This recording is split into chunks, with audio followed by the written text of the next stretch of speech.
¿Cómo están, amigos? Bienvenidos a Radio Uruguay, bienvenidos a La Máquina de Pensar. ¿Cómo andan? Espero que bien. Tenemos ahí al flaco Germán en la puesta a punto. Vamos a tener hoy, miércoles, un programa especial. Vamos a hablar de poesía. En realidad vamos a escuchar poesía uruguaya. Ustedes saben, el 21 de marzo es el Día Mundial de la Poesía y en el Museo Blanes, se celebró. Ahí varios poetas importantes uruguayos leyeron sus poesías. Hubo también músicos que estuvieron cantando canciones y musicalizando poesía. Bueno, ahora los invito a escuchar a tres poetas, a Miguel Ángel Olivera, a Melba Guariglia y a Álvaro Ojeda.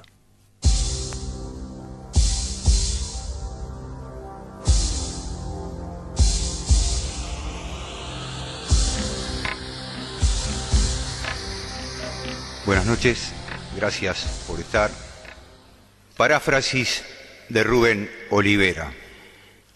Si es nuestro el día de la poesía, los otros días, ¿de quién son? Cantata de los poetas acostados, fragmento.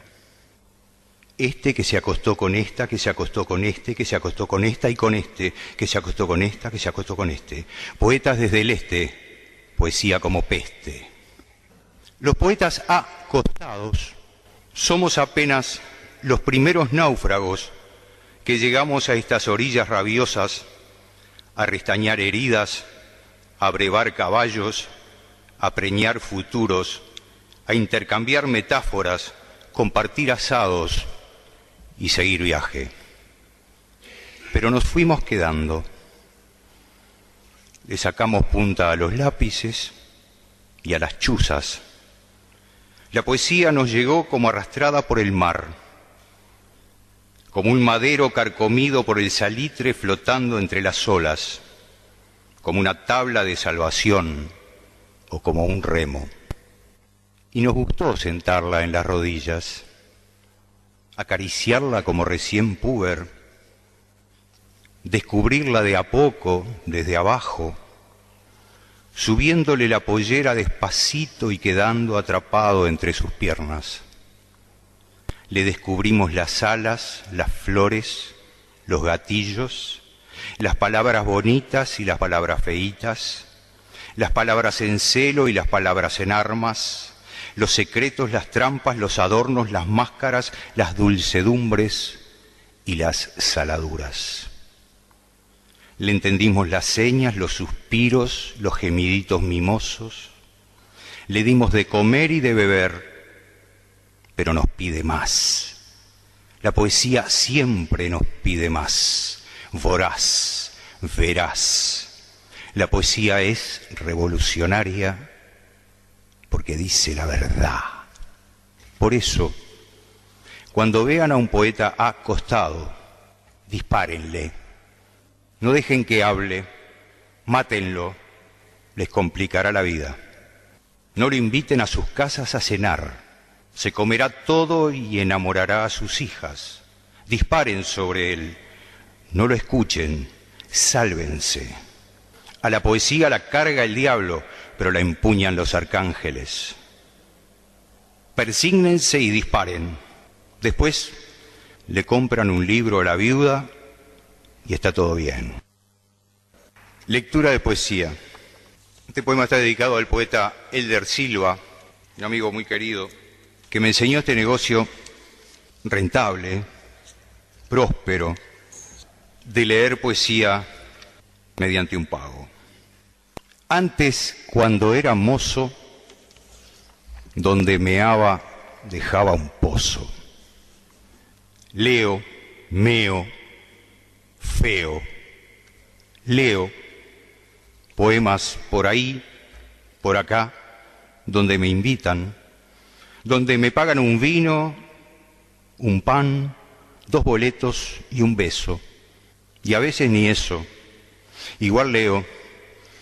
Entre las voces, el humo, el ruido de cubiertos, el masticar obsceno de comensales indiferentes y hambrientos, leo, aunque no me inviten, aunque no me paguen, aunque no me besen. Leo, bendigo las mesas entre migajas, entre sobras, de Lemenyún y bordes de Fainá. Planto banderas o árboles en pleno desierto, clavo banderillas en lomo de bueyes perdidos, leo como misión imposible, una lectura que se autodestruirá en pocos segundos. Leo como cantor de boliche, a la copa y al pide, entre borrachos. Leo como un poseso juramentado de panfletos. Leo al pie de la cuchara en un mundo sin sopa.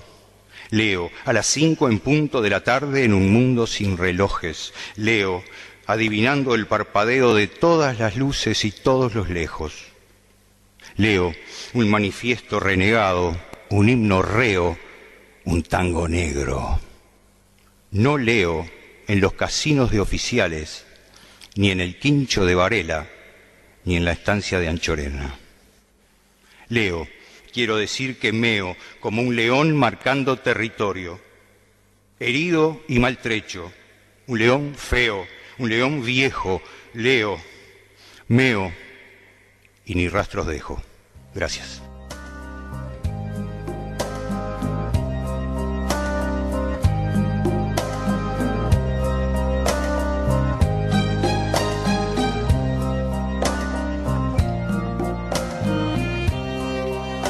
Invitamos ahora a Melba Guariglia. Ahora voy a leer algunos textos inéditos. Este está dedicado al poeta Merlín.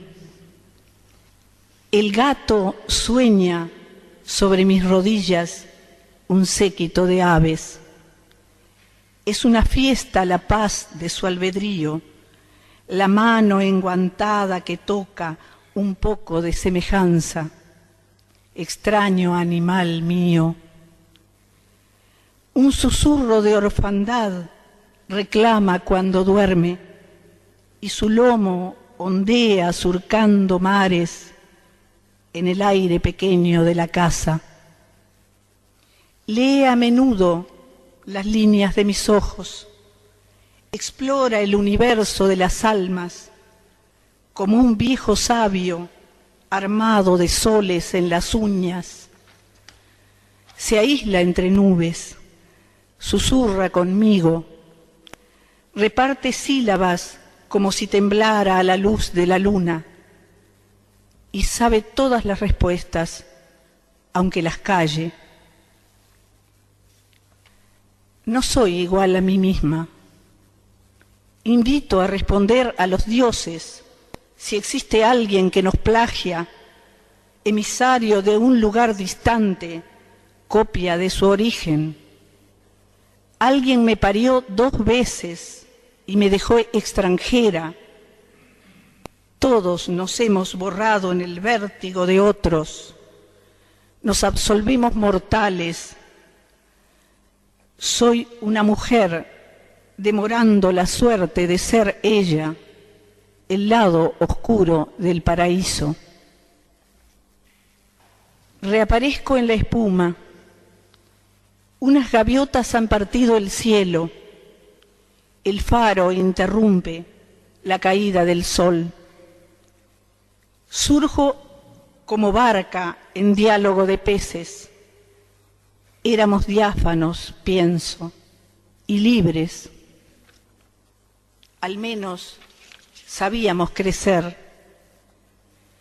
Latidos de arena sumergen pasos. El recuerdo pende un hilo a la altura de la luz. Éramos dulces heridas por nacer, digo. El suspenso lineal de la certeza.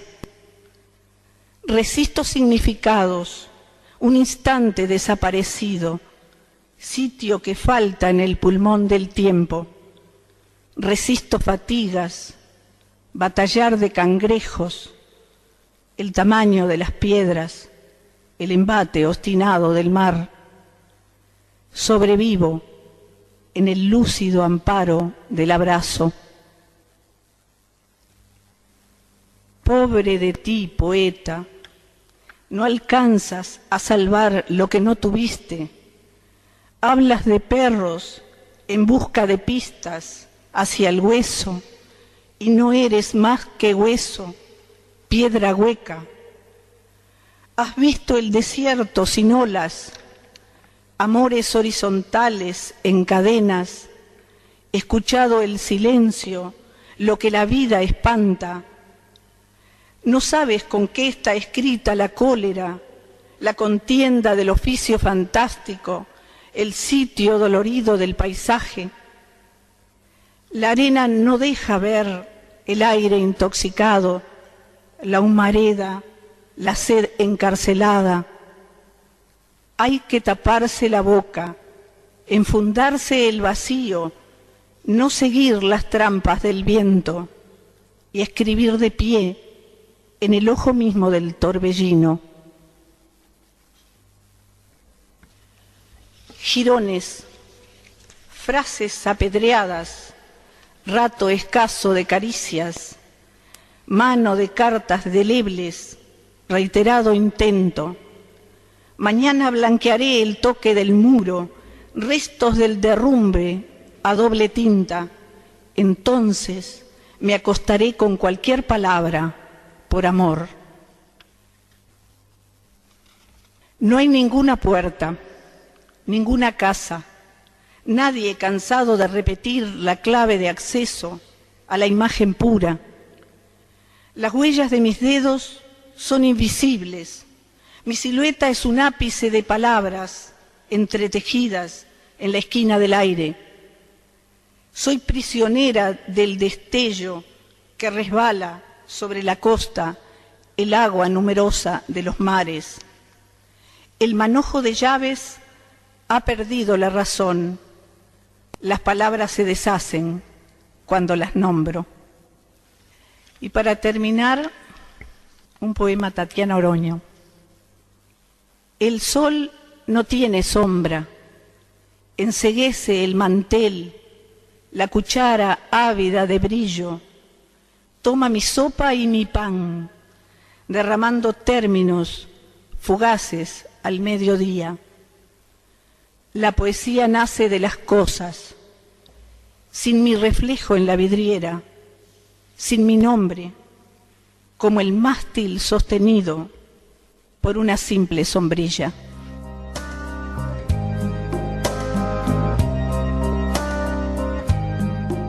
Es el turno ahora de Álvaro Ojeda.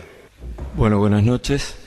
Yo quiero agradecer a la Academia en la persona de Ricardo Pallares, que fue el que se contactó conmigo para leer. También agradecer a la Casa de los Escritores, de la que formé parte y fundé y toda esa historia.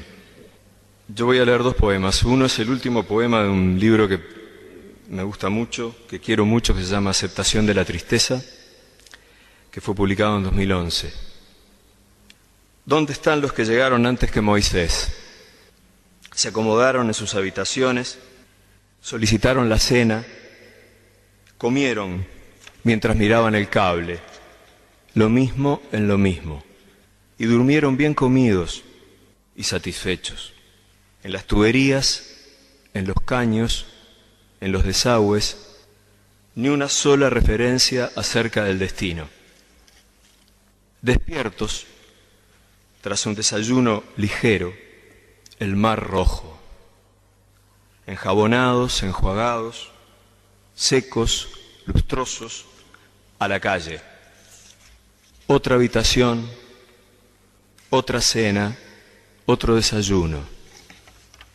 Y antes, cuando el niño flotaba sobre las aguas, ¿no había planes?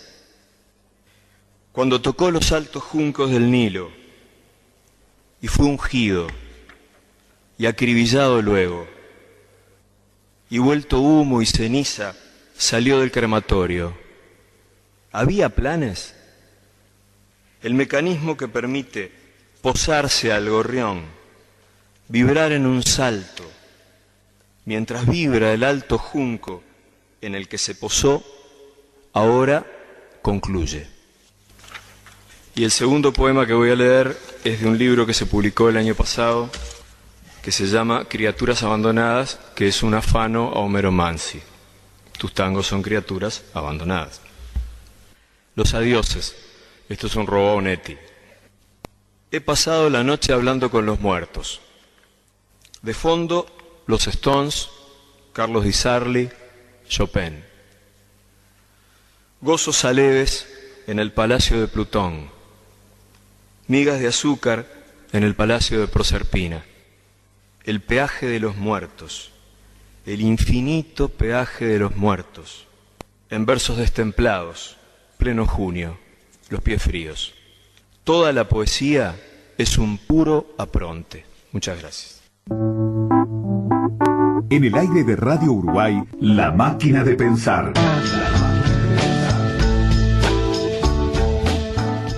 Continuamos escuchando poesía uruguaya. Ahora le toca el turno a Víctor Cuña, a Silvia Riestra y a Silvia Guerra.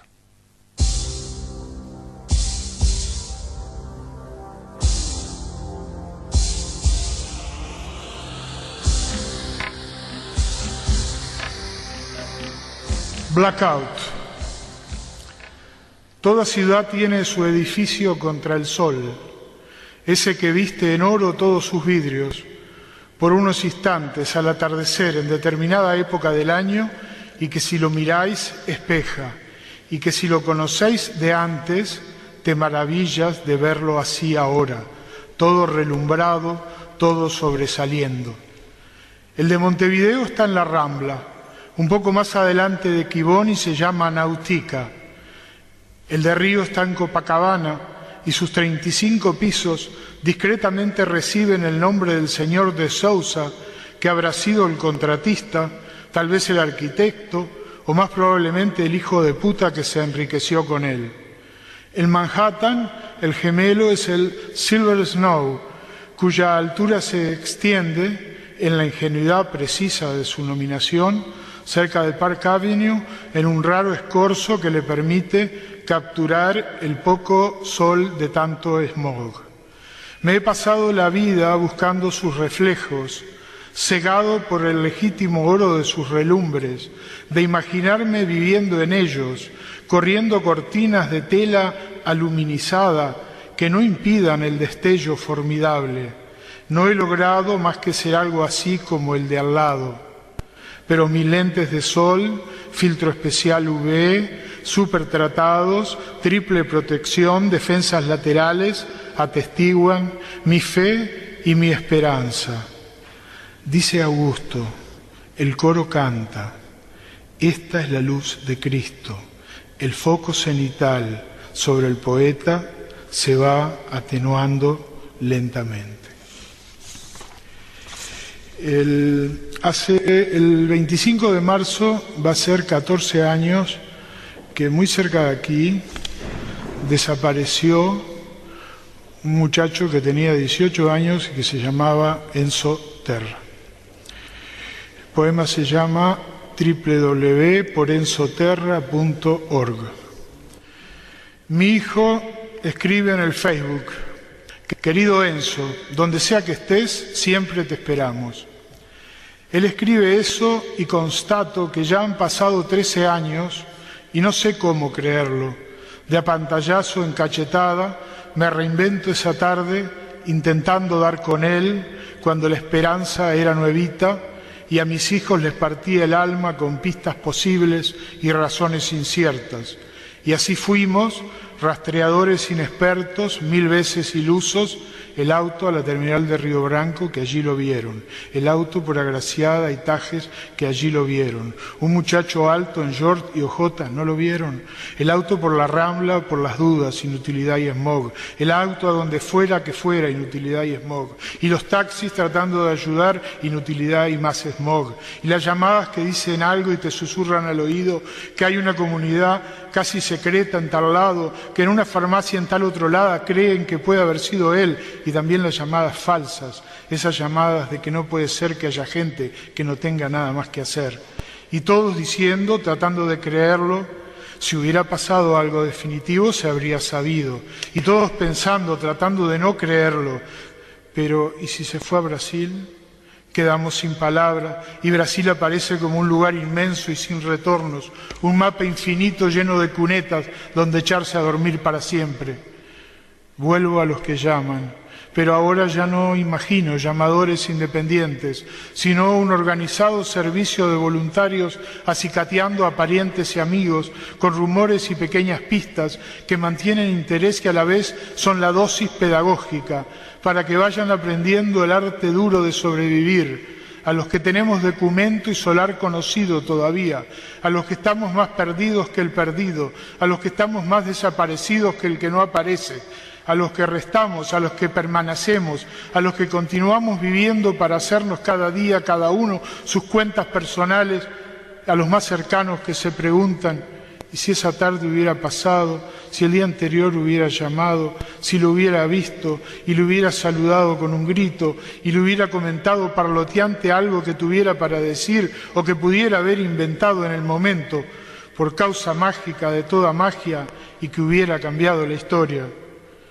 Mis dolores del 2000 aún no habían sucedido y pienso que no era mi búsqueda, pero allí estuve. Pienso que no era mi dolor y sin embargo aquí estoy sumando voz al coro, diciéndole a un muchacho que no conocí, que lo esperamos siempre.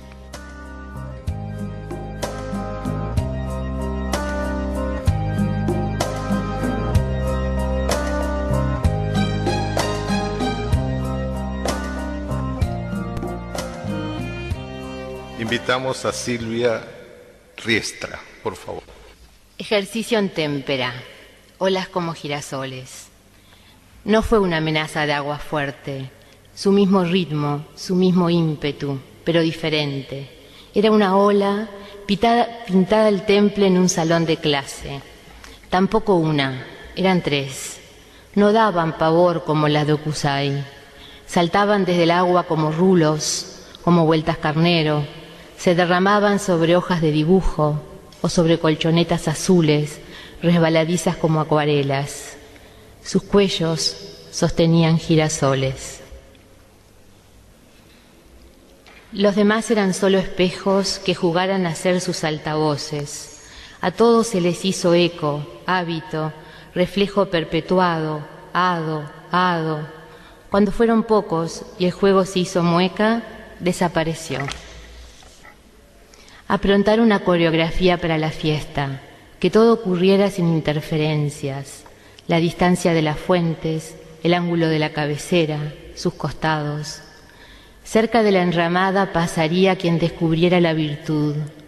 Alguien diría la hora, habría agites constantes, alguien reclamaría la corona de primera estrella. Nos miraríamos, alguien llevaría la cruz y el banquito. Este poema se llama Vellón. El cuero de la res, su vellón, colgado al aire para secarse, sacarse los restos de vida, de recuerdo. Una pieza de puzzle recortada sobre el azul intenso, sobre el verde oscuro. El cuerpo será velado en vinagre durante la noche. Facilita el cocimiento, mejora su gusto. La cabeza del cordero casi intacta, colgando del cuero. Esa cabeza veía, berreaba, era feliz en los cuentos de mi madre, en la memoria de esos cuentos. Se recortaba sobre una pradera celeste, había una oveja que se distraía, un cordero que se aventuraba.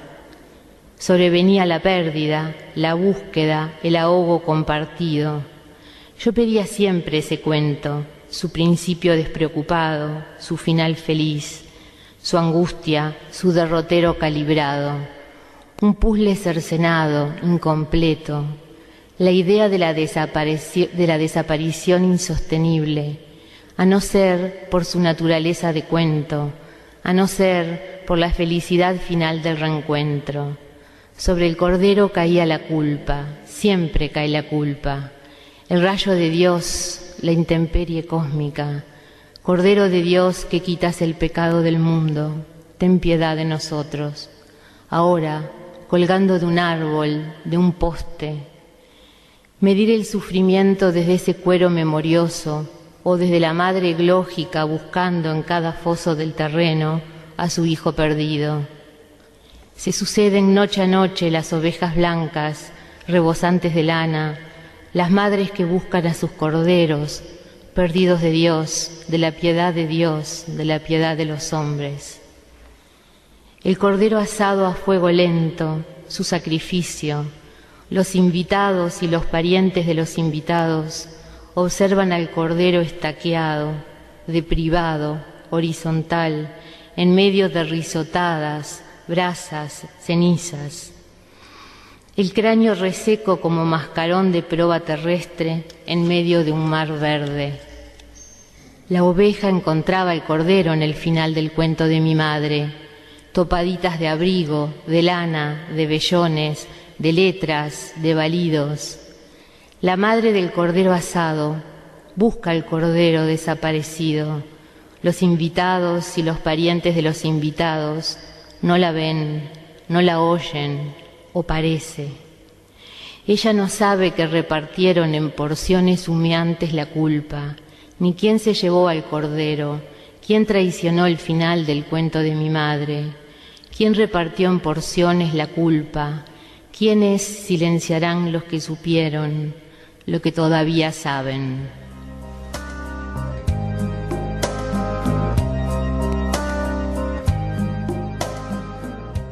Invitamos ahora a la poeta Silvia Guerra. Venía obstruyendo desde atrás en demasía, adentrando ese tiempo que se agolpa en lo blando de las articulaciones, y así por el camino en bicicleta entre los ceibos, así en el empedrado y la mañana. Estaba un poco más allá la fuente, el surtidor, los topacios guardados de la fragua del viento, los anillos que quedan de cualquier extorsión.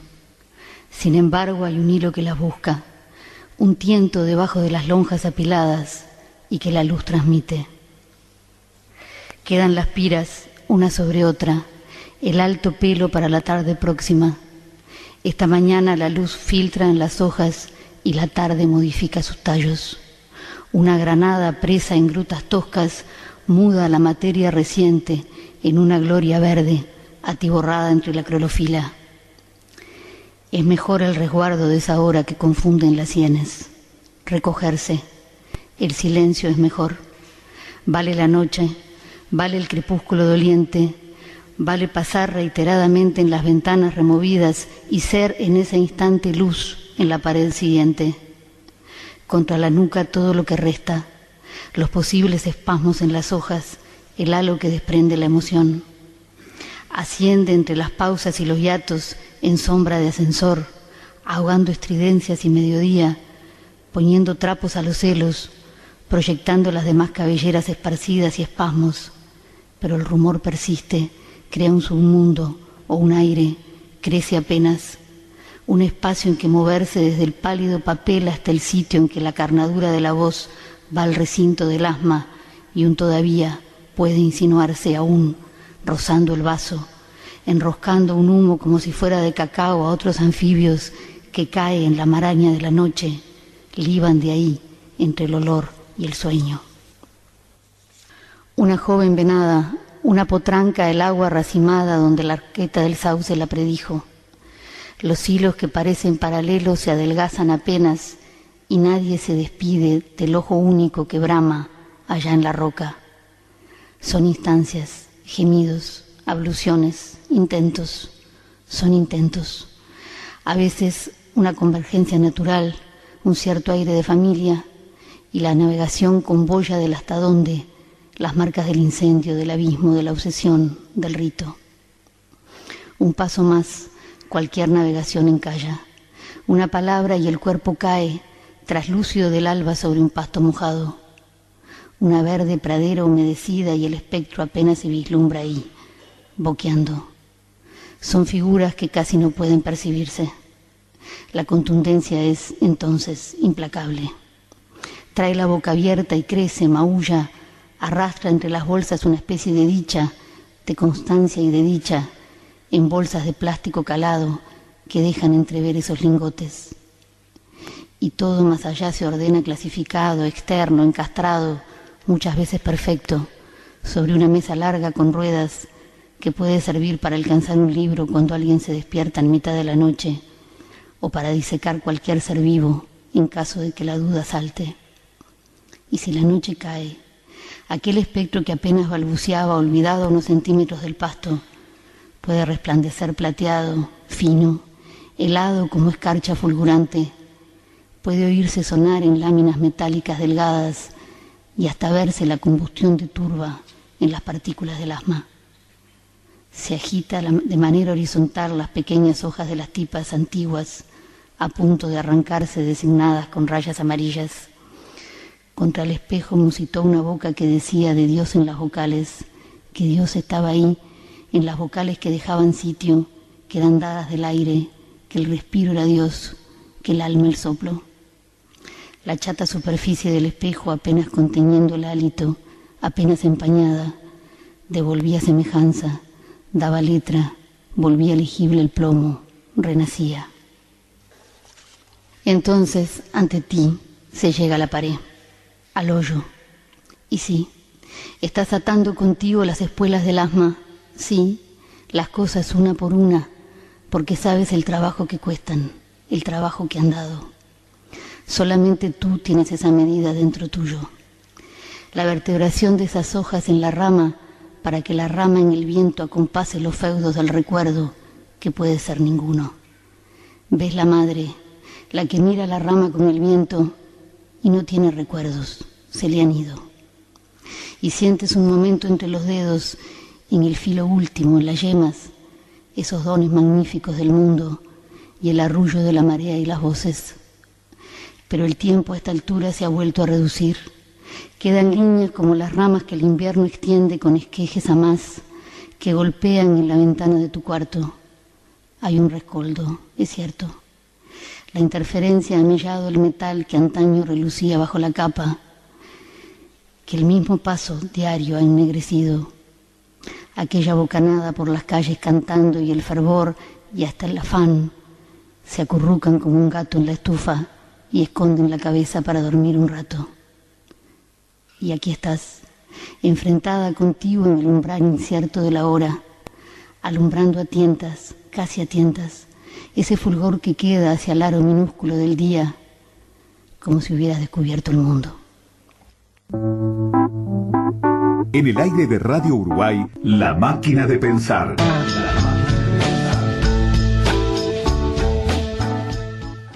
Por último, en este tercer bloque, amigos, vamos a seguir escuchando poesía y música. En este caso, vamos a escuchar las canciones de Erika Busch y Andrés Estañaro. Y vamos a escuchar también la poesía de Leonardo de León y Andrés Echevarría.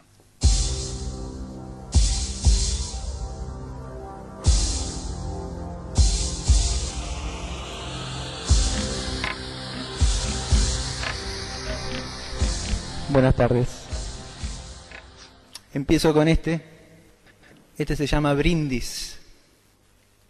El vino que remuerde su viñedo, convexo y reposado en nuestras copas, deshila lentamente de nuestras ropas y bebe de los labios nuestro miedo.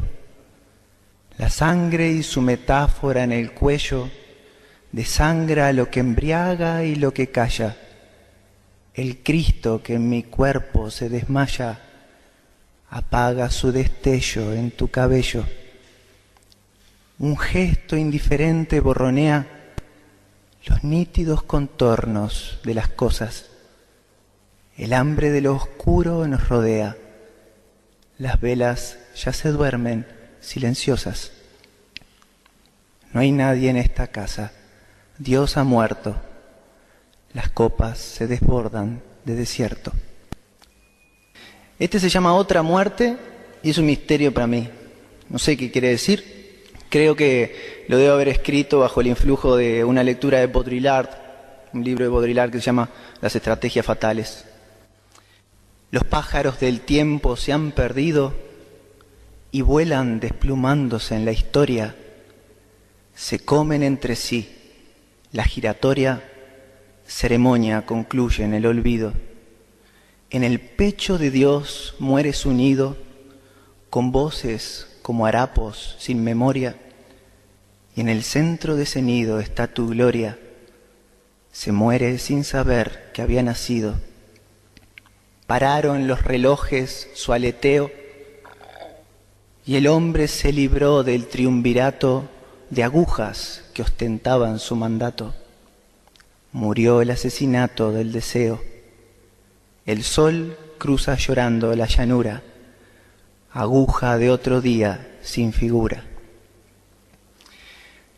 Y ya que estamos hablando de poesía, quería leer 2 poemas sobre la poesía, donde ensayo una misma idea, pero en diferentes textos. Eran 3 en realidad, pero quería ser más breve, traje 2. Poesía 1 sería este. La página vacía, ojo ciego, que mira la ceguera del lenguaje, conspira con la sílaba el mensaje, la negra pincelada de su fuego.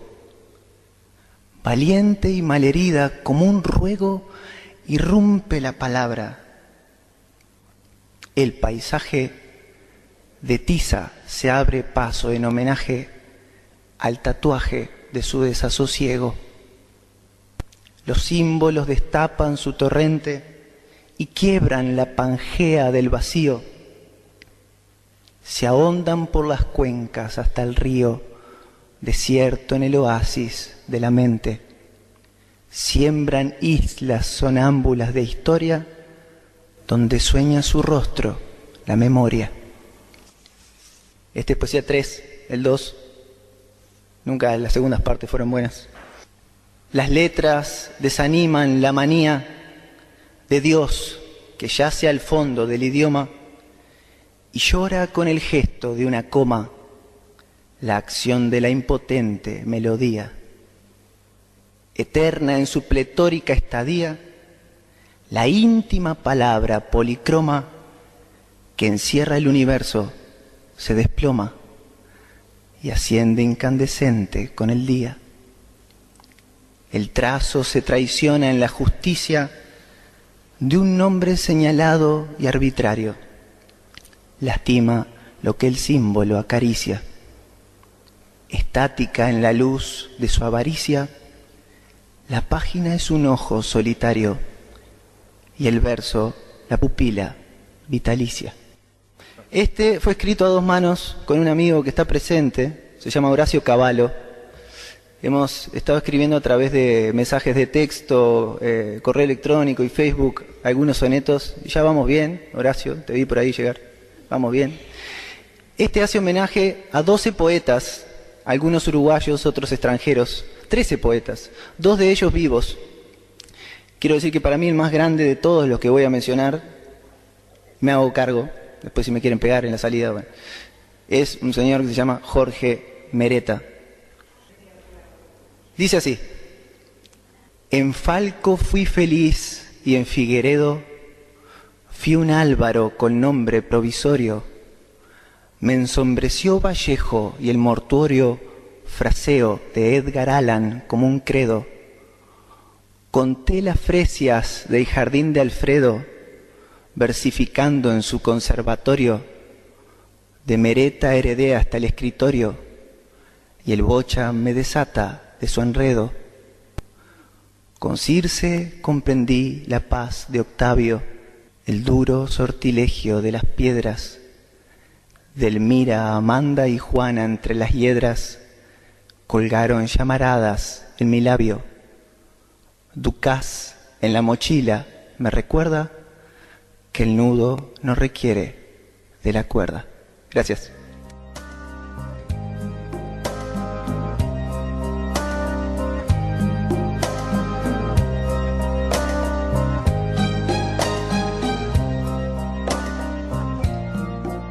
El primer soneto tiene que ver, y de aquí mi homenaje al creador de algunos de los sonetos más magníficos que he llegado a leer, y no voy a descubrir la pólvora con esto, que es Lope de Vega, a quien le admiro su poesía y a quien le admiro profundamente el teatro.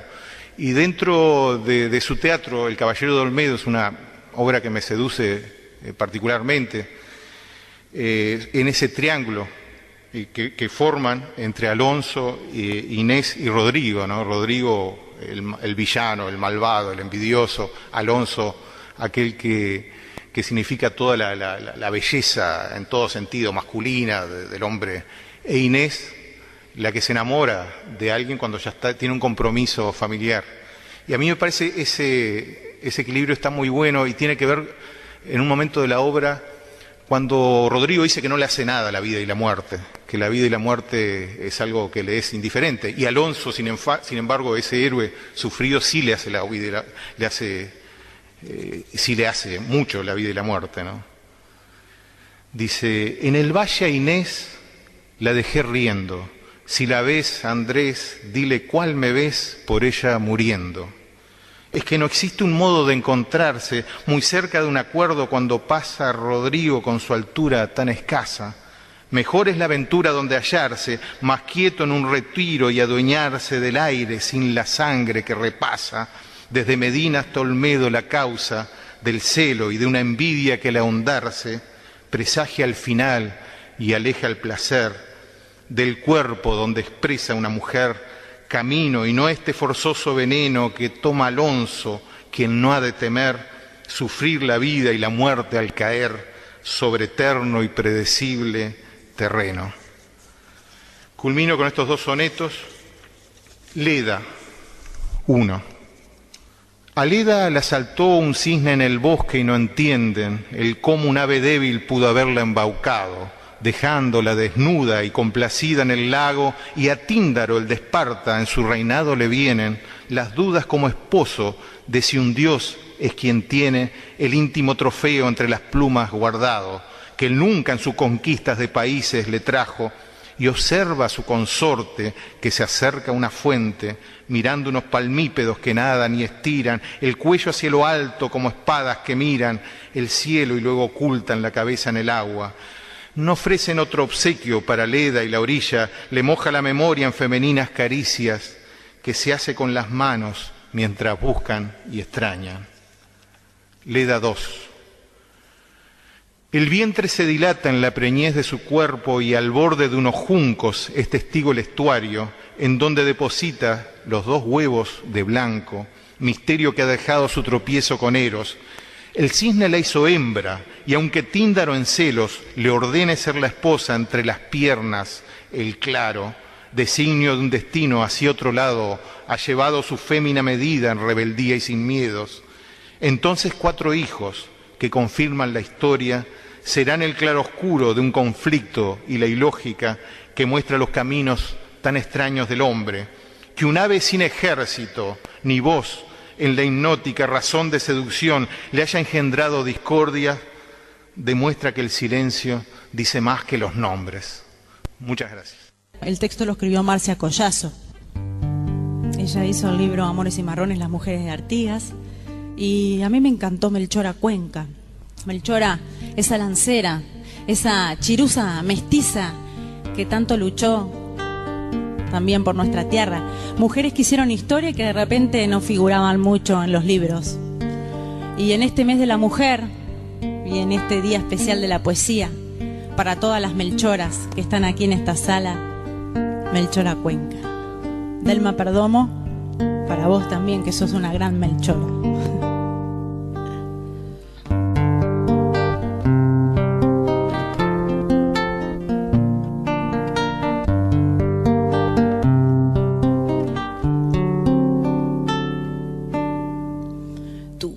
Fue simple y dura como un sol recién nacido, como un eco de batalla, como una piedra en el río.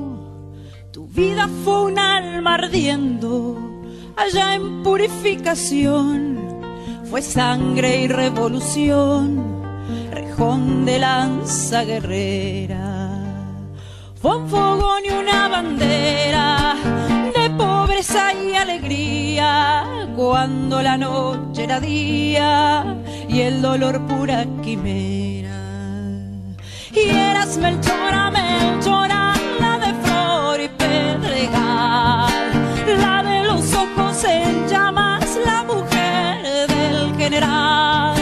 Y eras Melchora, Melchora, la de flor y pedregal, la de los ojos en llamas, la mujer del general.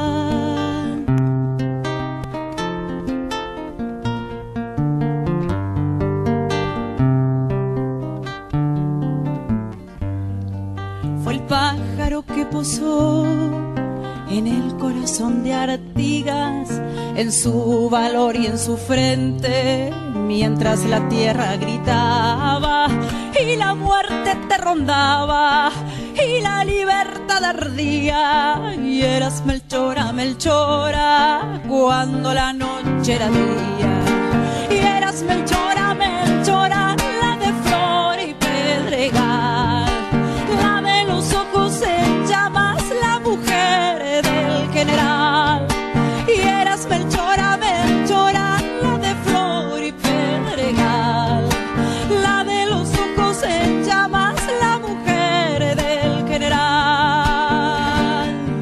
Después vino el año 20 con sus cuchillos helados. Ay, que es amarga la sombra del general desterrado. Ay, que tu nombre, Melchora, lleva clavada una ortiga, la que el amor desanuda, la que te alumbra